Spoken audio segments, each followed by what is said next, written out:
Mesdames et messieurs, bonjour et bienvenue à la Tribune des éditos, l'émission qui donne uniquement la parole aux professionnels des médias pour décrypter, analyser et parcourir l'actualité nationale et internationale, bien sûr à travers les commentaires et les analyses des différents médias partenaires. La Tribune des éditos aborde aujourd'hui 3 sujets. Il sera question en première partie de terrorisme avec l'élimination du numéro 2 de l'État islamique dans le Grand Sahara. En seconde partie, il sera question du contrôle de présence et des rémunérations des agents de l'État. Et enfin, nous parlerons sport. Quelles leçons tirer après les matchs du premier tour de la Coupe d'Afrique des Nations? Pour le décryptage de ces 3 sujets, je suis accompagné par 3 professionnels de médias. Nous avons Daouda Kinda, rédacteur en chef du journal Le Quotidien, Idriss Koumbem, journaliste à la Radio Liberté, et enfin Michael Tougri, rédacteur en chef de Twi TV. Un trophée de guerre, c'est ce qu'a obtenu l'armée burkinabé à travers la neutralisation du numéro 2 des chefs opérationnels locaux de l'État islamique au Grand Sahara. On se souvient que la tête d'Arouna Oulel, alias Abdel Malik, alias Malik, avait été mise à prix par l'armée burkinabé pour 150 millions de francs CFA. Daouda Kinda, c'est une grosse prise pour l'armée burkinabé. En effet, c'est une grosse prise, vous l'avez dit, parce qu'il me semble que, en plus d'être le numéro 2, il est aussi, et me semble-t-il, l'un des concepteurs ou l'un de ceux qui planifient les embuscades au niveau de ce regroupement de l'État islamique au Burkina Faso. Donc, c'est un des cerveaux de ce mouvement terroriste-là au Burkina. Donc, c'est une très grosse prise. Et vous l'avez rappelé aussi, l'armée burkinabé ou les autorités burkinabées mettent régulièrement à jour une liste de terroristes qu'ils souhaiteraient. Donc ceux qui avaient des informations sur ces terroristes-là pouvaient communiquer, et puis bon, il y avait une somme d'argent qui était mise sur leur tête. Donc mais il ne faut pas aussi, il faut qu'on le dise, il ne faut pas aussi, même si on est content, jubilé au point d'oublier aussi qu'il n'est pas le seul. Il y a de nombreux terroristes aussi qui sont là, qui peuvent remplacer ce dernier-là, qui sont toujours recherchés et qui eux aussi peuvent frapper fort. Donc il faut pas baisser la garde, il faut continuer le combat. Et le combat, c'est ce qu'on fait, c'est passer à l'offensive, multiplier les actions qu'on mène tous les jours sur le terrain, afin que tous ces cerveaux-là puissent être neutralisés. Parce que vous savez, si on ne fait que... Souvent ceux qui sont en bas, qui tiennent les armes, sont des menus frétins. Si on arrive à couper la tête de l'hydre terroriste là, je pense que ceux qui tiennent les kalachs en bas là, s'il n'y a personne en haut pour les guider, je pense qu'ils seront obligés de jeter leurs kalachnikovs qui semblent peser très lourd pour eux maintenant. Alors Idriss Koumbem, que sait-on de ce numéro 2 de l'État islamique au Grand Sahara qui a été éliminé par l'armée burkinabé? Bon, je crois qu'on ne sait pas grand-chose en dehors de ce qu'il avait dit. Et après, sur la liste des personnes recherchées dans le cadre des actions anti-terrorisme, il figurait, on l'a connu à travers son nom, pas grand-chose sur ses actions. Maintenant, avec sa neutralisation, on apprend qu'il était en tout cas un des responsables, le numéro 2, de la planification des opérations de l'État islamique au Grand Sahel, plutôt, au Grand Sahara plutôt, voilà, et qu'il coordonnait en tout cas les actions d'embuscade et aussi les engins explosifs. C'est ce que l'on sait de ce type-là. Mais quoi qu'on dise, il faut saluer, en tout cas comme vous l'avez dit dès le départ, c'est une grosse prise parce qu'en termes de communication également, ça peut renforcer le moral de nos troupes qui sont sur le sol et dire qu'on a réussi à taper un gros coup. Et ça peut les affecter également, les gâtes, voilà, et que ça peut les désorganiser, les démoraliser également. Maintenant, comme Kinda l'a rappelé, il ne faudrait pas aussi, à partir de cette information ou bien de cette action, se réjouir trop, parce qu'on connaît les gars, le terrorisme, c'est en quelque sorte aussi comme un serpent à plusieurs têtes. Lorsque vous coupez une, il y a d'autres têtes qui sont toujours là. On a vu des cas, en tout cas, comme même au Nigeria avec Boko Haram. En 2009, lorsqu'on a tué publiquement le fondateur Youssef Mohamed, on pensait que on allait pouvoir résoudre le phénomène. Au contraire, ça a radicalisé des grands chefs comme Aboubakar Shekau qui a pris le mouvement et qui a commis beaucoup d'exactions. Donc, c'est ce réveil-là qu'il faut tenir compte et ne pas... C'est dire que ça peut les démoraliser comme ça peut les radicaliser davantage pour qu'ils multiplient des actions en signe de vengeance ou bien de représailles.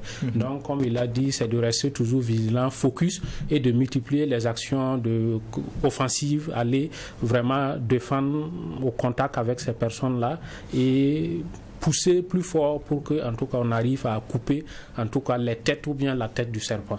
Alors, Michael Tougli, c'est un coup dur qui a ainsi été porté aux groupes armés terroristes. Quelle est votre appréciation par rapport à l'élimination de ce numéro 2 de l'État islamique au Grand Sahara? Moi, d'abord, de féliciter nos forces de défense et de sécurité pour avoir éliminé ce monsieur. Je le dis, moi, je ne cherche même pas à savoir son nom, pourvu qu'on l'ait éliminé. Et ce que je retiens, ça veut dire que le renseignement de nos forces armées nationales est véritablement opérationnel maintenant. Si on arrive à débusquer ces individus-là, ça veut dire que le renseignement est en marche. Parce que sans le renseignement, je n'étais pas trop sûr comment on retrouve ce monsieur. Parce que c'est des gens qui se dissimulent, qui se camouflent dans leurs déplacements, qui se jouent des trois frontières. Donc je me dis que c'est bien pour le moral des forces de défense et de sécurité et les autres forces combattantes sur le terrain qui payent beaucoup de sacrifices dans cette lutte contre les groupes armés terroristes. D'accord. Daouda Kinda, quel peut être l'impact d'une telle élimination pour le moral de nos troupes sur le terrain? Oui, sûrement ça galvanise. Ça galvanise quand on sait que les actions qu'on mène, ça porte fruit, qu'on arrive à éliminer tous ceux qui planifient les actions terroristes contre notre pays, contre notre population. C'est sûr qu'au niveau des VDP, qu'au niveau des forces de défense et de sécurité, qu'au niveau des civils, ce sont des informations qui galvanise et on se rend compte que le travail qui est fait sur le terrain arrive à être efficace et qu'on arrive à éliminer tous ceux qui dirigent ce mouvement terroriste-là au Burkina Faso. Donc, si on arrive à éliminer ceux qui planifient les actions, ce n'est pas ceux qui sont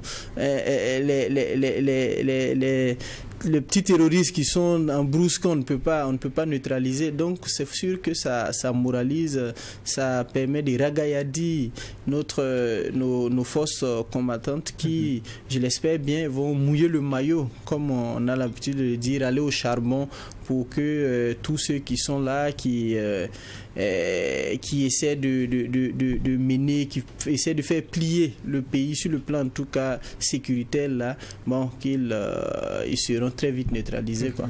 Et Descoumbem, au-delà des unités combattantes, il y a aussi ces populations. Quel peut être l'impact à ce niveau-là avec une telle prise? Oui, les populations de façon générale, et particulièrement celles qui vivent dans des zones à fort défi sécuritaire, quand elles apprennent de telles informations, comme il l'a dit, ça peut en tout cas redonner en tout cas un top du tonus au moral, ça peut les mobiliser également, à soutenir les forces de défense et de sécurité. Ça les rassure que les contributions, les efforts qu'ils sont en train de faire, il y a des résultats sur le terrain, même si les difficultés en tout cas demeurent. Du reste, quand on dit qu'on a coupé comme ça rassure, en tout cas ça donne beaucoup d'assurance aux populations locales et à nous tous également, qui montrent que si on peut arriver à les identifier, d'abord à connaître les rôles qu'ils occupent et à taper fort sur ces personnes-là, ça peut être très intéressant. Voilà, et je crois que tous autant que nous sommes là, il n'y a pas cette personne-là qui ne voudrait pas que toutes ces personnes qui planifient des attaques contre les forces de défense et de sécurité ainsi que les populations civiles là aussi soient en tout cas neutralisées. Nous le souhaitons tous. Donc si il y a ce type d'actions qui sont menées, on ne peut que féliciter, et encourager que vraiment ça aille de l'avant et que peut-être qu'à un moment donné, ça va entraîner une désorganisation organisations au sein des groupes armés terroristes et que beaucoup vont se rendre à l'évidence que voilà, il n'y a pas d'issue dans ce qu'ils font et qu'il faille à un moment donné laisser cette entreprise-là qui est sans issue. Armée burkinabé, l'impérieuse nécessité de rester professionnel pour sauver le pays, c'est le vœu de nos confrères du quotidien à travers un éditorial. De quoi s'agit-il, Daouda Kinda? En effet, c'est notre édito du lundi 22 janvier dernier. On l'a dit, l'armée burkinabé sous la houlette du capitaine Ibrahim Traoré, chef suprême des armées, continue sa mue. Souvenez-vous, le 5 janvier 2024, il a été créé la BESIC. Je pense que c'est la brigade, la brigade spéciale d'intervention rapide. C'est une brigade qui a rang d'armée. Qui a rang d'armée avec un état-major, une garde républicaine, avec tout ce qu'il faut pour une armée. Et on craint que ça soit une sorte de RSP bis, mais enfin, on se dit que on a tiré leçon de ce qui est devenu le RSP, de ce que toute cette psychose-là que le RSP avait créée au sein des populations et comment est-ce que le RSP est terminé et qu'on a tiré leçon de tout ça pour ne pas retomber dans la même situation. Mais en fait, c'est comme nous l'avons dit dans notre édito, c'est une machine à guerre qui a été mise en place qui va permettre de renforcer les capacités opérationnel des forces de défense et de sécurité. Vous voyez que avec les nombreuses acquisitions qu'on a eu à acquérir, notamment au niveau aérien, au niveau terrestre et tout ça, on a de nombreuses acquisitions en matière d'armes. Et les recrutements de forces de défense et de sécurité, les recrutements de volontaires, il va sans dire que l'armée burkinabé est en train de véritablement se renforcer pour mener à bien cette lutte qui lui a été imposée, cette guerre qui lui a été imposée. Donc, avec la création de cette brigade-là, je pense que la phase du développement de la guerre, comme le président Ibrahim Traoré l'a dit, est en marche. Mais nous l'avons rappelé qu'on ne se voile pas la face, malgré toutes les bonnes intentions qui sont là, malgré toutes les actions qui sont posées, l'armée burkinabé fait face à de nombreux défis, notamment la question de l'union, la cohésion au sein des troupes. Et on avait pour preuve les nombreuses tentatives de déstabilisation qui impliquent des forces de défense et de sécurité qui veulent mettre fin ou veulent tenter de raccourcir la transition qui est en cours. Donc, ça c'est donc de là que vous appelez au professionnalisme. Justement, c'est là que nous appelons les forces de défense et de sécurité à plus de professionnalisme. Et nous nous inscrivons dans une logique. Vous savez que la semaine dernière, le ministre de la Défense et toute la gotha de la crème de l'armée burkinabé a rencontré les forces de défense et de sécurité et des VDP aussi pour discuter de certaines choses, pour voir c'est où ça va, c'est où ça ne va pas. Mais même si grand chose n'a pas trop filtré, on sait qu'ils ont abordé la question de l'union, la question des tentatives de déstabilisation et attirer l'attention de tout le monde afin qu'on regarde tous dans la même direction. Et pour un militaire qui n'est pas professionnel, qui ne reste pas dans sa stricte mission, qui veut forcément rentrer dans des jeux politiques et tout ça, je ne pense pas que ce soit dans l'intérêt national. Donc rester professionnel, c'est faire ce pourquoi vous avez été recruté, fait ce pourquoi le Burkina Faso est en train de se battre, ce contre quoi le Burkina Faso est en train de se battre actuellement, c'est contre la soumission, c'est contre la domination, c'est contre le fait que les terroristes veulent nous imposer ce qu'ils veulent, le fait que les terroristes viole l'intégrité du Burkina Faso, c'est le fait que les terroristes contraignent les populations burkinabées à quitter leur localité, c'est le fait que les terroristes continuent d'attaquer nos forces de défense et de sécurité, d'endeuiller notre population, de blesser, de martyriser les Burkinabés. Donc c'est là le véritable combat. Le combat, ce n'est pas de déstabiliser, le combat, c'est véritablement de faire sa mission. Sa mission, c'est d'être militaire, c'est d'être avec le peuple burkinabé pour mener à bien ce combat-là, le combat du peuple. D'accord. Alors, Michael Tougri, on félicitait tout à l'heure l'armée burkinabé pour l'élimination du numéro 2 de l'État islamique au Grand Sahara, avec l'éditorial de nos confrères du quotidien qui appelle à un professionnalisme de nos forces de défense et de sécurité afin de sauver le pays. Lorsque vous l'analysez, quelle est l'appréciation qui se dégage à votre niveau? Oui, d'accord. D'abord, moi, je félicite le ministère de la Défense pour avoir tenu cette assemblée générale sur les questions des forces armées nationales pour essayer de discuter à bâton rompu. On a reçu les images, on a vu plus ou moins ce qu'ils se sont dit là-bas.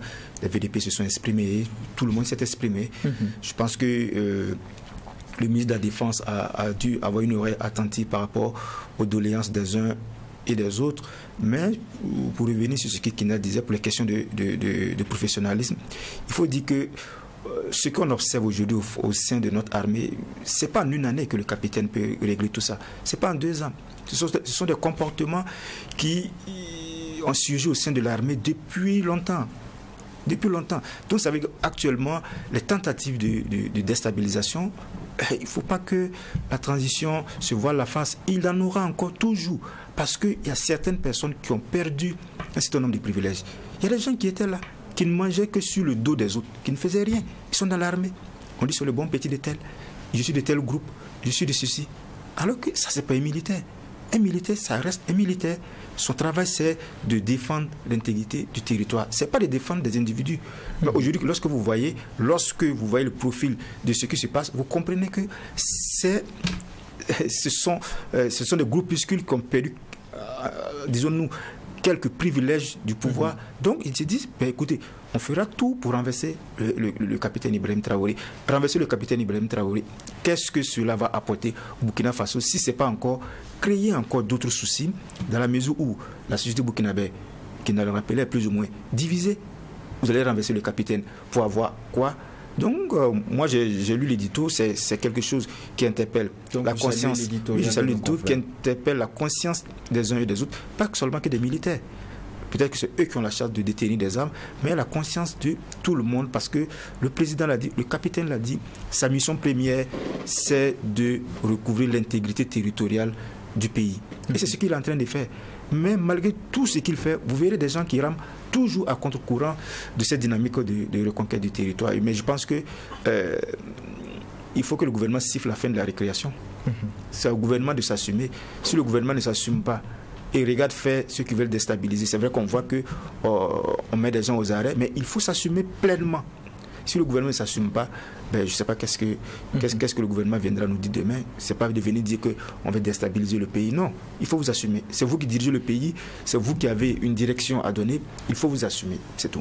Et de ce que même, quel est votre avis par rapport à cet éditorial de nos confrères du quotidien qui parle de l'appel au professionnalisme de notre armée pour sauver le pays et surtout dans un contexte d'arrestation, d'interpellation? Alors, je crois que c'est le ministre en charge de la Défense, le général Kassoum Koulibaly, qui a fait cette affirmation qu'il appelait les soldats à rester en tout cas vraiment professionnels dans leur mission. C'est déjà bien qu'on se rende compte qu'il y a des actions qui ne sont pas en tout cas professionnelles et qu'on appelle. Maintenant, le problème que vous posez est un problème un peu très profond, qui ne date pas d'aujourd'hui et qu'il faut remonter depuis les années 1980 avec les coups d'État. Du moment où le militaire a fait intrusion dans la gestion du pouvoir d'État, il ne devient pas simplement militaire, il est politique en ce moment. Et quand vous regardez les coups d'État ont été, au Burkina Faso, ceux que nous avons connus, ont été soit perpétrés par des militaires, juste parce qu'ils trouvaient que la gouvernance n'était pas truc pour gérer, ou bien des civils qui ont téléguidé des militaires pour faire des coups d'État. On a vu en 2015 ici, le RSP tentait un coup d'État, et quand on regarde les motifs, on a exclu des partis politiques aux élections. Vous voyez, ça ne tenait pas la route. Mais du moment où il y a un coup d'État, qui n'a pas peut-être à un moment donné l'onction de toute l'armée, quand on regarde, souvent c'est des unités, un corps donné, qui a fait un coup d'État. Donc la personne vient gérer avec les éléments qu'ils ont. Il est dans le politique maintenant. Quand c'est comme ça, il y a d'autres aussi qui sont en bas qui veulent aussi conquérir le pouvoir. Malheureusement, voilà pourquoi on avait dit aux militaires, si vous voulez gérer le pouvoir d'État, démissionnez et vous venez faire la concurrence avec les autres. Parce que ceux eux, pour arriver au pouvoir, c'est les armes. Voilà. Pour eux, leur moyen d'accéder au pouvoir tel qu'ils le conçoivent, c'est faire un coup d'État et prendre le pouvoir.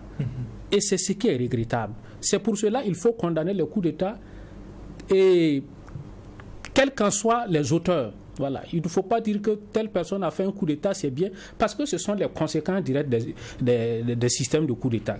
Quand vous faites un coup d'État, puisque c'est un groupe dans l'armée, il y a des groupes qui se créent, et bien entendu, comme c'est qu'on le constate dans des partis politiques. Quand vous avez un parti politique qui a le pouvoir et vous avez des partis d'opposition. Sauf que ici, on a l'avantage parce que c'est des gars formellement reconnus, on les connaît. Alors que quand c'est comme ça, on ne les reconnaît pas. Ils sont tapis dans l'ombre. Peut-être même souvent des personnes qui sont proches. On a vu le CNR ici. Voilà. Donc quand c'est comme ça, c'est difficile. Vous allez toujours rester peut-être dans cette paranoïa de tentative de déstabilisation et véritablement, on ne va pas s'en sortir. Mais quoi qu'on le dise, s'il y a des gens qui se sont engagés dans cette entreprise de déstabiliser un pouvoir donné, même si ce pouvoir-là aussi est issu d'un coup d'État, et il faut situer les responsabilités. Parce que comme il a dit, un coup d'État, actuellement, ne nous fera pas avancer aussi, si ce n'est pas nous amener en arrière. Donc c'est pour cela qu'à cette étape-là, il faut véritablement à un moment donné qu'au niveau même de l'armée, voilà, on fasse clairement les choses et que les militaires retournent dans les casernes. Voilà, maintenant, lui qui trouve que bon, il a des idées assez convaincantes, il peut venir compétir comme tout le monde. Voilà, je crois qu'il y a des militaires qui se sont engagés en politique. Le colonel Yacouba Ouedraogo avec l'UBN à son temps, voilà, avait carrément quitté les rangs, voilà, pour venir faire la politique. Et quand c'est comme ça, on ne vous voit plus en tant que militaire, mais en tant que politique, un homme. Et c'est en fonction de vos idées, de tout ce que vous proposez, qu'on va vous voter comme tout le monde. Maintenant, bon, nous sommes dans une situation de guerre, les gens disent que c'est exceptionnel, il faut revoir les choses, mais véritablement ce qu'on ne peut pas souhaiter à l'air là, et que des rames à contre-courant aussi avec l'élan actuel, même si on reconnaît aussi que c'est un pouvoir issu de coup d'État. On ne doit pas passer tout le temps à vouloir faire de coup d'État en coup d'État, vraiment on ne va pas évoluer dans ça. Réaction par rapport aux propos d'Idriss Koumbem, Daouda Kinda? Non, je pense qu'on est dans la même logique, parce que comme il a rappelé depuis plusieurs années, les forces de défense et de sécurité ou les militaires, pour ne pas les citer,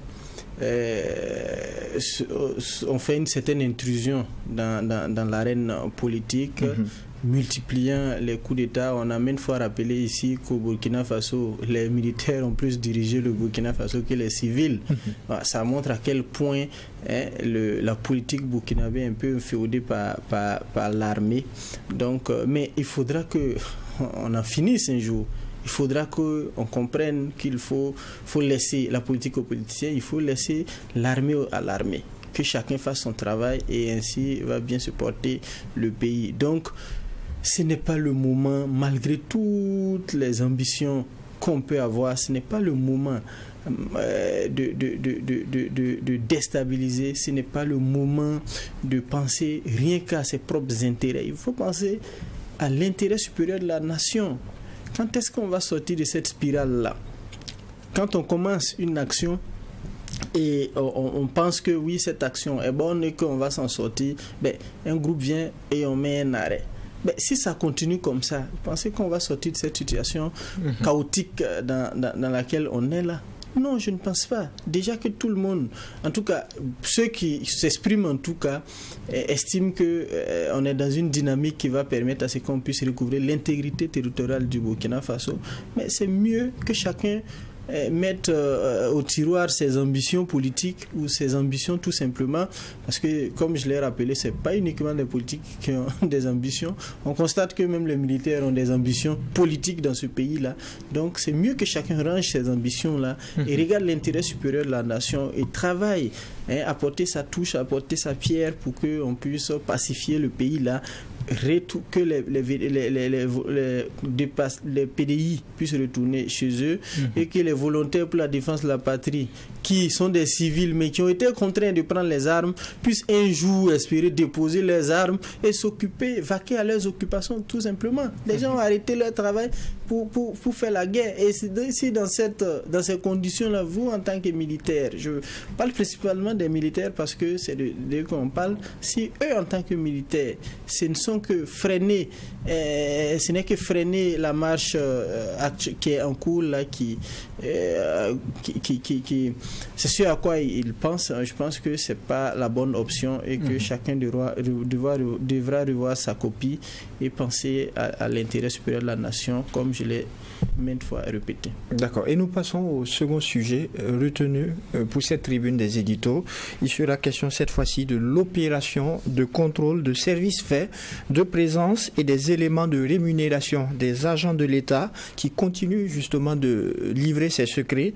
En effet, le Conseil des ministres, en sa séance de mercredi dernier, on l'a vu, a encore livré d'autres détails au niveau de l'Agence nationale des soins de santé primaire. Il ressort que plus de 500 agents sont en situation irrégulière ou perçoivent des rémunérations fictives ou encore font l'objet de double mandatement. On reste avec vous, Idriss Koumbem. Qu'est-ce que vous pensez de cet état de fait? D'abord, il faut rappeler que ce n'est pas quelque chose qui est nouveau. Vous vous souviendrez que même en 2015, il y avait eu cette opération sous la transition où on avait dit qu'il y avait plus de 1000 personnes avec l'opération de biaitage. Et justement, j'ai dit continue de livrer ces secrets. Voilà, qui ne s'étaient pas présentés pour être payés. Donc, c'est une situation qui perdure et qui malheureusement a la peau dure, comme certaines pratiques dans l'administration. On n'arrive pas à comprendre comment 500 personnes peuvent arriver à plus de 500. Plus de 500, surtout les doubles mandatements. Ça veut dire quelque part, soit il y a une complicité tacite entre ceux qui font les mandatements avec ces personnes, ou soit vraiment il y a un laxisme, un laisser-aller où véritablement il n'y a pas de contrôle en fait pour faire. On va peut-être faire un peu de pédagogie pour ceux qui nous suivent, qui ne comprennent peut-être pas les termes. Double mandatement, rémunération fictive, c'est quoi déjà? Les doubles mandatements, c'est quoi? Comme on l'a dit, le mandatement, c'est lorsque vous êtes dans une situation, on vous paie. Ça veut dire on vous paie doublement en fait. Par exemple, si votre... généralement, on voit ça, les nouveaux fonctionnaires qui viennent de sortir, ils ont été à l'école ou bien ils sont en SND et après, on fait un mandatement du nombre de temps qu'ils ont passé. Ça veut dire que la personne perçoit doublement. Voilà. Par rapport à ce qu'il devrait recevoir doublement. Maintenant, les rémunérations fictives, c'est peut-être des gens qui ne sont pas peut-être là, voilà, ou bien qui ne sont pas présents, qui ne travaillent pas, mais qui continuent toujours de percevoir leur salaire à la fin du mois.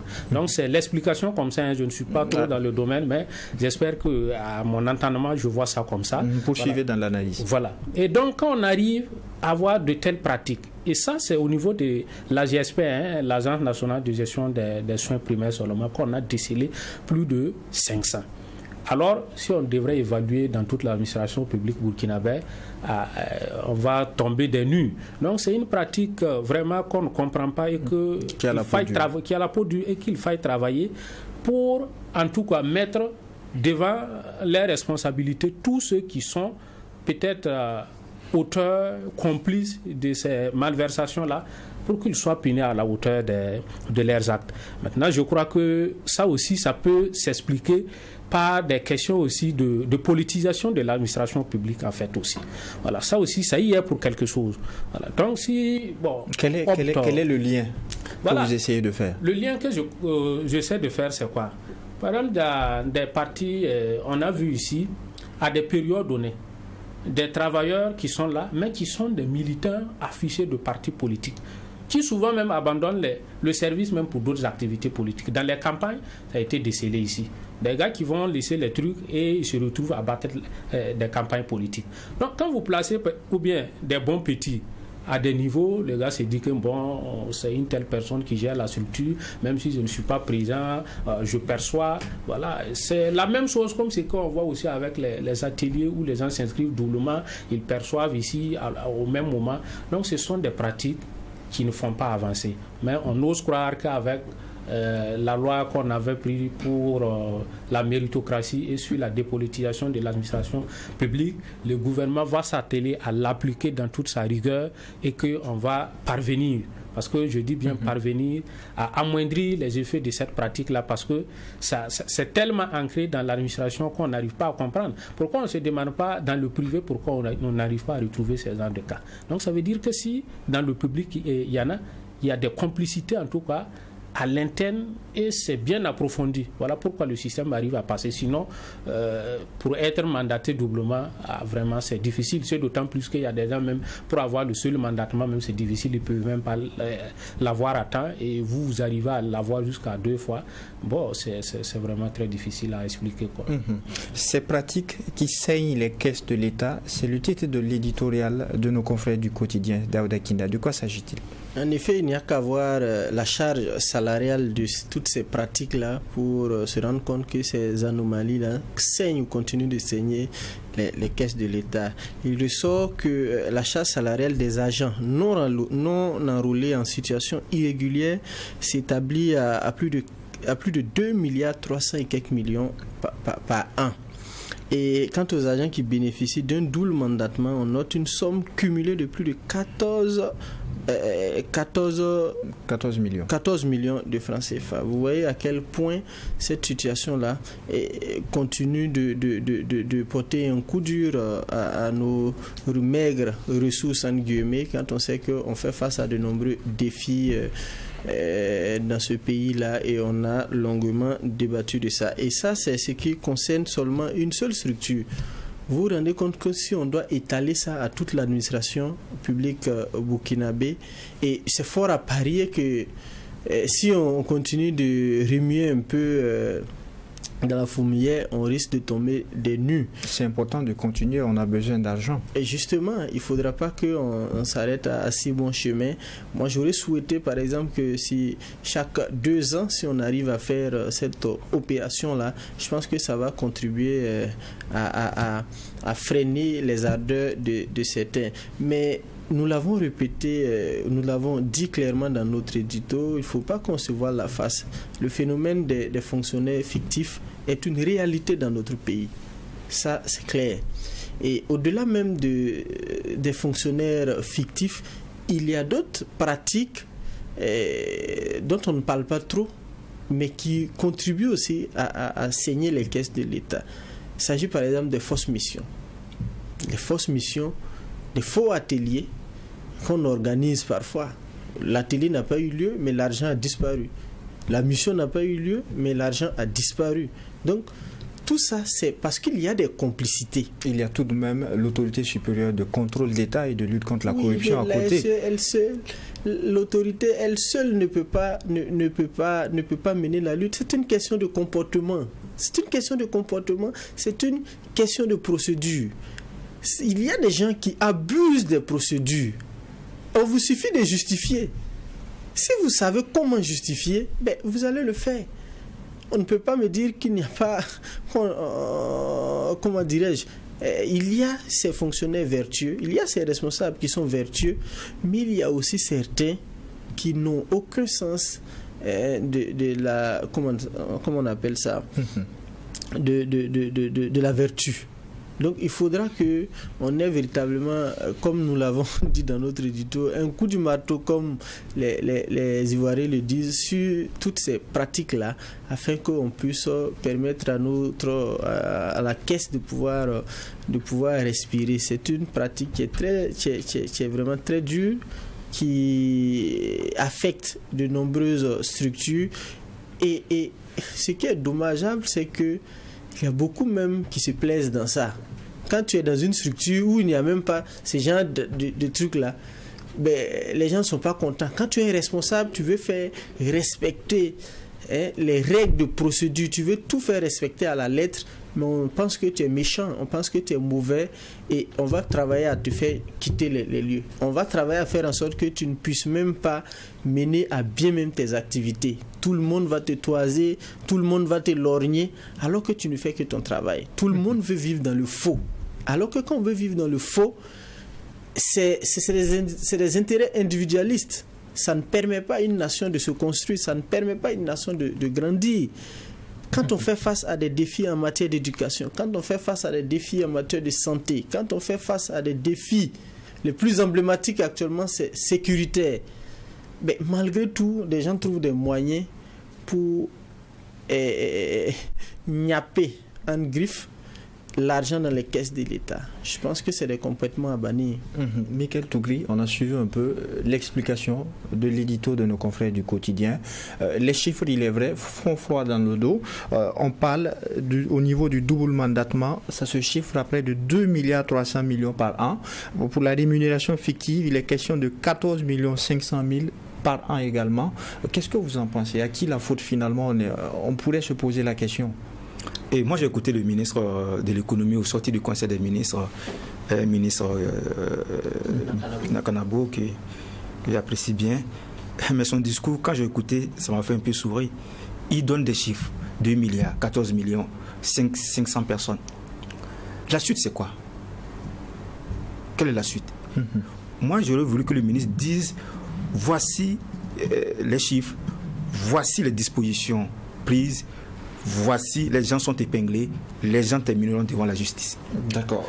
Avant que je ne vous laisse terminer, Daouda Kinda, vous qui avez fait l'éditorial, justement, quelle a été la suite donnée par rapport à cela? Non, je pense que le gouvernement a décidé, a ordonné le remboursement intégral des sommes indûment perçues, et le gouvernement a également marqué son accord pour la suspension à titre conservatoire des salaires des agents payés non enrôlés.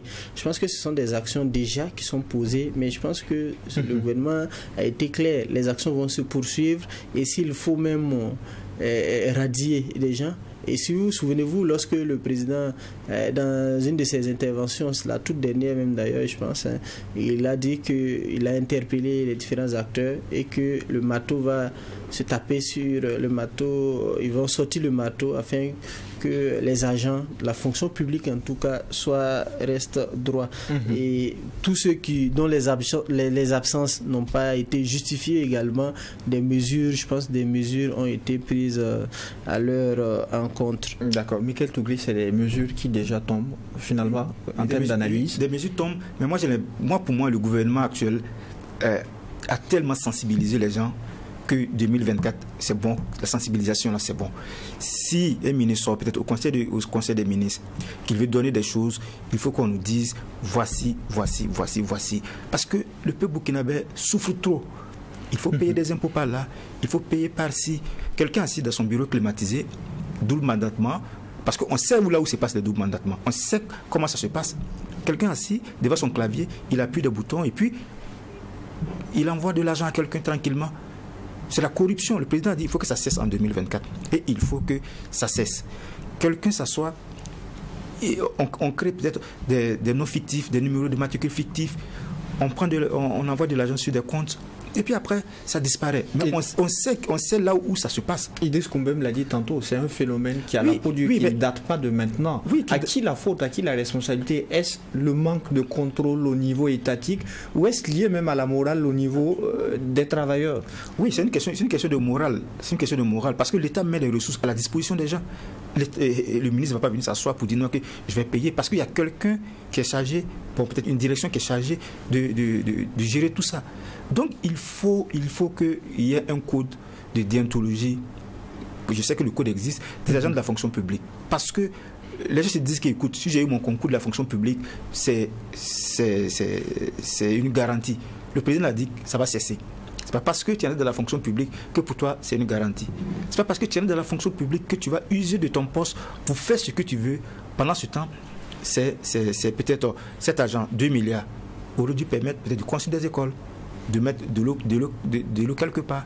Mais comment on recouvre ces fonds? C'est vrai qu'on a dit qu'on va bloquer les salaires, mais il faut que ça parte plus loin.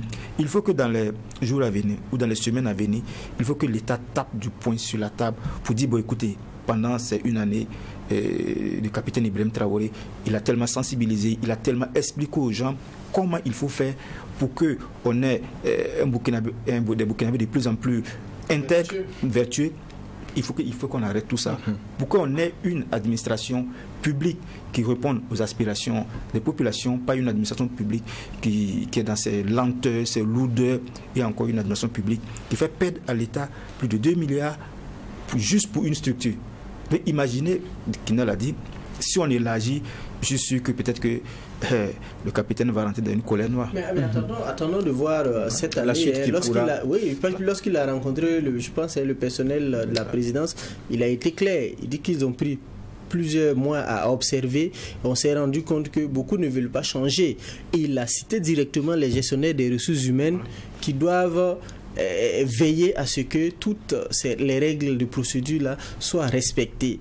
Et il a aussi interpellé tout le monde. Il a dit que 2024 sera l'année où on va intensifier la lutte contre la corruption. Et déjà, il attire l'attention des gestionnaires des ressources humaines. Parce que sans eux aussi, toutes ces pratiques-là ne peuvent pas prospérer. Donc, il faudrait, on va attendre en tout cas voir toutes les mesures annoncées par le chef de l'État là, ce qu'il en sera concrètement et comment est-ce qu'on va s'y prendre. Mais je pense véritablement qu'il faudra sévir. Parce que le Burkina a de l'argent, mais l'argent disparaît dans la poche des gens alors qu'on a besoin d'argent pour mener notre guerre. Idriss Koumem, qu'est-ce que vous en pensez quand on écoute les réactions avec Michael Tougri et avec Daouda Kinda? On estime qu'on est toujours dans la sensibilisation, il faut passer à une autre phase. Et aussi finalement, à qui la responsabilité? Est-ce à l'État du fait d'un manque de contrôle ou est-ce lié à la morale même au niveau des travailleurs? Bon, d'abord, l'État a trop sensibilisé, il faut passer. Je crois qu'il y a beaucoup de personnes aussi qui sont sanctionnées dans ces genres de pratiques, même si souvent ce n'est pas révélé au grand public. Mais avant tout, c'est une question de conscience professionnelle, de toi-même, ta vie. Parce que si tu n'es pas, par exemple, ceux qui reçoivent le double mandatement, si vous devrez recevoir 500 000 et qu'on vous donne 1 million, bon, si vous êtes honnête, c'est à vous-même d'aller dire que non, je ne dois pas recevoir 1 million parce que c'est 500 000. Voilà. Mais si vous-même vous prenez, vous bouffez où il y a eu des deals, je prends un exemple, c'est un cas, un témoignage qui a été publié sur la page d'une personne aussi qui est suivie dans ce pays-là, où une fille disait qu'elle à l'université, elle a eu une bourse et qu'après, un gars l'appelait dire que sa bourse-là, on va virer le double. Et qu'après, elle n'a qu'à donner son consentement. Après, on va se voir et que, voilà, dans le double-là, elle va avoir quelque chose et puis lui aussi, il va avoir. Et a été publié. On a dit d'aller directement dénoncer auprès du procureur parce que c'est de la corruption. Voilà. Donc, c'est des comportements comme ça. Donc, si quelqu'un de l'administration était fait une telle proposition et vous donnez votre consentement, ça veut dire, voilà, c'est à plusieurs niveaux. Donc, pour revenir sur la responsabilité ici, c'est qu'à un moment donné, il y a eu trop de laisser-aller, de sorte qu'actuellement, on ne sait même plus véritablement le problème se trouve à quel niveau. C'est tellement ancré et profond, au point où si vous décidez même de vous attaquer à ce phénomène, les uns ont des stratégies. Vous allez beau déployer les initiatives, les stratégies que les gens vont créer pour contourner cela, ça va vous dépasser. C'est ça vraiment la complexité. Et la complexité, voilà, du problème en fait. Donc, mais on pense qu'avec les dénonciations, si ça arrive à bon terme et qu'il y a des gars qui sont sévèrement sanctionnés, hein, je dis bien sanctionnés comme il se doit, on n'a pas dit de licencier, mais il y a des moyens quand même de sanctionner beaucoup. Je donne un exemple, j'ai suivi un cas d'un contrôleur des impôts qui a été condamné parce qu'il a essayé, tenté d'escroquer quelqu'un à hauteur de 30 millions. Et quand on l'a pris, on l'a jugé au tribunal au niveau du pôle ECOFI, on l'a condamné à payer 60 millions. Voilà, donc 30 millions fermes. Mais les 30 millions même qu'il a essayé de détourner, on a récupéré. Donc s'il y a des sanctions comme ça, qu'on sanctionne vraiment et que la personne se dise que véritablement c'est difficile, ça peut servir de leçon à beaucoup pour que ça ne donne pas à ces pratiques-là. Sinon, dans l'ensemble, moi je crois qu'il ne faut pas aussi entrer dans la répression pour répression au risque de commettre souvent des abus, parce que quoi qu'on le dise souvent, nous sommes toujours dans un état de droit, il y a des procédures judiciaires, au risque de taper, on peut continuer toujours à sensibiliser, mais s'il y a des cas vraiment qui sont flagrants, là il faut taper dessus. On va terminer avec ce sujet, toujours en lien avec l'administration, avec un édito de nos confrères du quotidien qui tire cette fois-ci la sonnette d'alarme sur un autre état de fait, redéploiement de l'administration, le maillon manquant de la chaîne. Oui, en effet, la semaine dernière, le ministre de l'administration territoriale, Émile Zerbo, a rencontré des chefs de circonscription administrative, surtout des zones à fort défi sécuritaire. Et il a été un peu plus clair. Il a interpellé les uns et les autres à pouvoir rejoindre les localités. Et je pense qu'à plusieurs reprises, nous, au niveau du journal Le Quotidien, nous avons interpellé le personnel de l'administration à pouvoir aussi être des VDP de l'administration. Parce que, vous savez, l'administration est là pour les populations. Et quand on regarde les différentes actions qui sont menées sur le terrain, il peut arriver qu'on libère une zone et on demande aux populations de retourner. Et lorsque les populations y retournent, il faudra forcément qu'il y ait les services sociaux de base. Sinon, forcément, ceux qui repartent chez eux, ils vont revenir en ville ou bien ils vont repartir sur leur lieu d'accueil. Donc, c'est mieux. Mais le problème, c'est quoi? Lorsqu'ils repartent, l'administration ou, comment dirais-je, lorsqu'on veut redéployer des gens là-bas, ils trouvent moyen pour ne pas y aller. Ils sont réticents. Ils sont réticents, ce qui fait que les populations se retrouvent esselées. Et comme nous l'avons dit,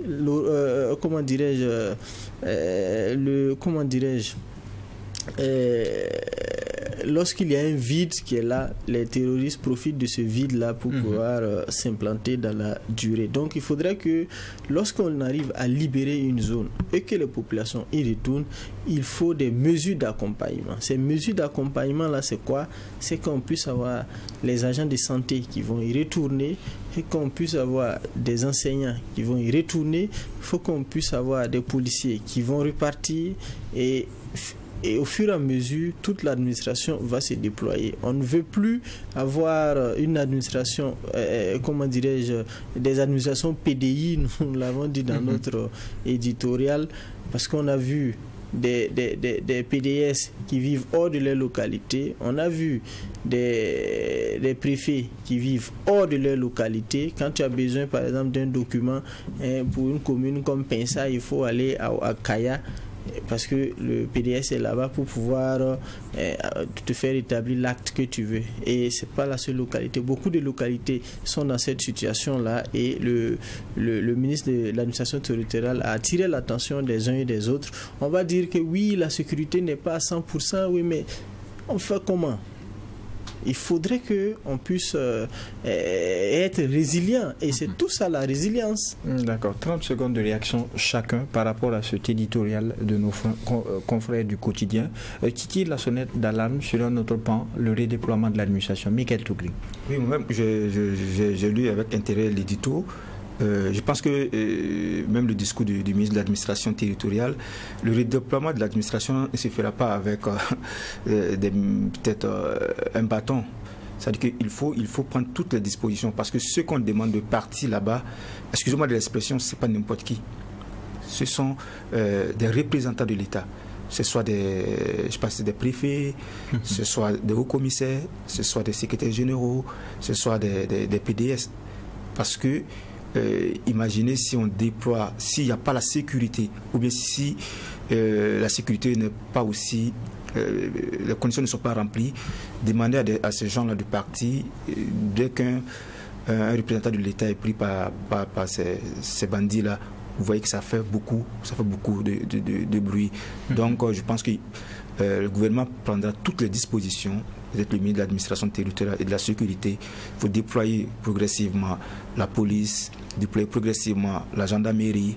Et je pense que l'administration va se déployer doucement. Les agents de santé, les préfets, ainsi de suite vont se déployer parce que s'il n'y a pas de sécurité, on a vu peut-être dans les années passées où il y a des députés qui ont été assassinés. On a vu des gens qui sont tombés sous le coup de ces groupes armés terroristes-là, des instituteurs. Donc, ça veut dire qu'il faut prendre toutes les mesures. Mais les populations elles-mêmes ne sont pas épargnées par les actions des groupes terroristes. Et comme on l'a dit, si des actions sont menées et qu'on a pu libérer des zones et qu'on a pu sécuriser en tout cas des zones et que les populations qui étaient déplacées arrivent à retourner, parce que nous, au-delà même du fait que ce soit des préfets ou des PDS ou des gouverneurs ou des SG qui repartent, nous, on attire l'attention sur toute la chaîne de l'administration, même les agents de santé, les enseignants, que tout le monde puisse partir, parce que c'est ça la résilience. Personne ne va aller s'asseoir dans une localité et il n'y a aucun représentant de l'État là-bas. Tu vas aller faire quoi? Non, mais ce que je disais, il faut que la sécurité minimale soit garantie, quoi, parce que voilà, faut pas que... Il y a déjà des VDP qui sont là-bas. Oui, d'accord. Et nous allons très rapidement passer au dernier sujet, également en une trentaine de secondes pour tout un chacun pour une réaction rapide. La 34e édition de la phase finale de la Coupe d'Afrique des Nations continue du côté de la Côte d'Ivoire. Les équipes qualifiées pour les huitièmes de finale sont connues et bien sûr, il faut compter aussi sur les étalons du Burkina. Idriss Koumbem, quelle est votre appréciation par rapport à ces matchs de phase de poule et aussi la prestation de nos étalons avec les 3 matchs qu'ils ont effectués? Alors, de façon générale, il faut dire que c'est une satisfaction qui se dégage quand on regarde en tout cas la prestation de l'ensemble des équipes, des 24 équipes qui étaient au début de la compétition. Il y a 8 qui sont éliminés, il y a 16 qui sont retenus pour les huitièmes de finale. Il y a eu beaucoup de surprises, notamment sur des pays qu'on considérait comme de grandes nations de football, comme l'Algérie, le Ghana, Tunisie, qui sont éliminés dès le premier tour. Et il y a des pays aussi qui ont créé la surprise générale. On ne les comptait pas, ils n'étaient pas dans les pronostics, c'était des outsiders comme la Mauritanie, le Cap-Vert et même la Guinée équatoriale en fonction de leur poule, qui en tout cas qui ont réussi à hisser en tout cas la tête de l'eau. Ça montre qu'il y a un nivellement du niveau du football vers le haut. Il n'y a plus de petites équipes, il n'y a plus de grandes équipes et c'est vraiment l'Afrique qui gagne et que dans le concert des nations aussi, en termes de football, l'Afrique, lors des Coupes du Monde à venir, là, les équipes africaines vont aller s'imposer et dire que le football africain a beaucoup évolué. Pour ce qui concerne la prestation des étalons, c'est déjà une bonne chose qu'on soit qualifié pour les huitièmes de finale, mais dans l'ensemble, dans la prestation, je trouve que c'est moyen parce qu'on est allé d'une victoire, un match nul et une défaite. En termes de remonter le moral, je trouve qu'on aurait dû, le dernier match, à défaut de gagner le match, faire un match nul pour redonner le moral et se préparer sereinement pour les huitièmes de finale. Mais quoi que l'on dise, les étalons ont bien mouillé le maillot, nous les soutenons et nous espérons que le 13 février la coupe sera burkinabé. Alors Michael Tougri, en 30 secondes, l'appréciation par rapport à la prestation de nos étalons durant ces 3 matchs. Oui, mais je pense que les étalons ont fait l'essentiel. L'essentiel, c'était d'arriver en huitième de finale. Voilà, parce qu'à la fin, on demande qui a gagné. On ne demande pas qui a bien joué. Donc, c'est ce que moi, je retiens. Et puis, bon, pour cette CAN, on a vu qu'il y a certains pays, voilà, ils sont partis en Côte d'Ivoire avec leur passé. Le passé footballistique, non? Ghana, Algérie, Tunisie. Voilà, donc, alors que lorsque vous regardez ces pays-là, c'est une mauvaise préparation physique. Ces pays n'ont pas tenu physiquement vers la Côte d'Ivoire. Mais lorsque vous regardez les autres pays, ces autres nations, elles ont mis l'accent sur la préparation physique. Le cas de la Côte d'Ivoire et le cas du Burkina Faso, vous regardez le Mali, vous regardez le Sénégal, ils peuvent jouer 90 minutes, ils ne sont pas fatigués, ils tiennent toujours le coup. Même si les étalons, maintenant, ce qui pêche, c'est pousser le ballon dans les filets, c'est cette partie-là qu'il faut corriger. On termine avec vous en 30 secondes, Daouda Kinda. On connaît les affiches de ces huitièmes de finale. Un match qui va se jouer côté Burkina, un match de l'AES, Burkina-Mali. On aurait également de l'autre côté un match entre la Côte d'Ivoire et le Sénégal. Comment est-ce que vous voyez? Déjà, je pense que le match de l'AES, il n'y aura pas de perdant. Au moins, il y a un de l'AES qui au moins va jouer le quart de finale. Ça, c'est déjà un acquis. Et j'espère que ce sera le Burkina, parce que quoi qu'on dise, quand il s'agit de football, il n'y a pas d'AES qui tienne. C'est le football et c'est celui qui va plus pousser le ballon vers le fond de filet là, qui va remporter. Moi, cette CAN-là achève de me convaincre qu'il n'y a plus de petite équipe dans le football. Parce que quand tu observes les déclarations d'avant-match du coach de la Mauritanie qui a dit clairement à l'Algérie qu'ils ne sont pas venus pour distribuer des points. Et effectivement, il a tenu tête à l'Algérie. Ils ont même battu l'Algérie et éliminé les Fennecs. Je pense qu'il faut compter sur ces petites nations-là. Et moi, je suis convaincu qu'il y aura ce qu'on appelle une petite nation qui risque d'aller jusqu'en finale même de cette compétition-là. Donc, il faudra redoubler d'efforts au niveau des étalons parce qu'il y a beaucoup de déchets au niveau de l'attaque. On n'arrive pas à concrétiser. Quand vous observez notre dernier match, on a dominé. On termine pas de là. On a dominé le match. Mais pour trouver le fond des filets, c'était un véritable parcours du combattant. On n'a pas pu, on a perdu sur une défaite de 2-0. C'est regrettable, mais je pense que l'entraîneur, tout le staff là, ils vont regarder ce côté-là, améliorer les tirs et puis bon, on espère passer le cap des huitièmes de finale. Ainsi s'achève ce numéro de la Tribune des éditos, l'émission qui donne uniquement la parole aux professionnels des médias. Merci à vous, mesdames et messieurs, qui nous avez suivis. Merci également à vous, chers confrères, pour votre présence à cette émission. Merci aux équipes techniques de réalisation et on se retrouve, Dieu voulant, le week-end prochain pour un autre numéro. Mais d'ici là, portez-vous bien.